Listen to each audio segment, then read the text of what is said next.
Happening right now, erosion along West Mud Creek in Tyler continues to threaten surrounding properties. That includes homes, businesses, and a church. KLTV's Lauren Tier reports that the city says it will use federal funding to protect the land without affecting the water flow. The city says the banks of West Mud Creek south of Rice Road have been eroding for years. And while the damage can't be reversed, it can be slowed and maybe even stopped.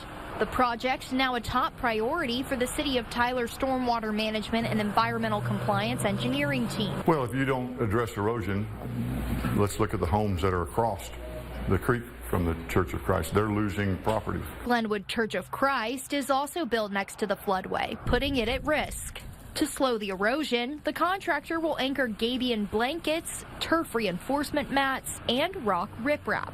Stormwater Management and Environmental Compliance Engineer Paul Newhouse says finding and choosing effective solutions was done with careful consideration. The Corps of Engineers considers this waters of the U.S., so we had to be very targeted in the amount of erosion control that we did. Waters of the United States are identified by the U.S. Army Corps of Engineers and the Environmental Protection Agency. They're protected under the Clean Water Act, meaning the city had to consider federal regulations when selecting protection methods. The project will cost more than $3.3 million and will be covered by the American Rescue Plan Act, the federal government's COVID-19 relief fund, also known as ARPA. Lauren Tier, KLTV 7 News. Construction is estimated to start in March and be finished by next November.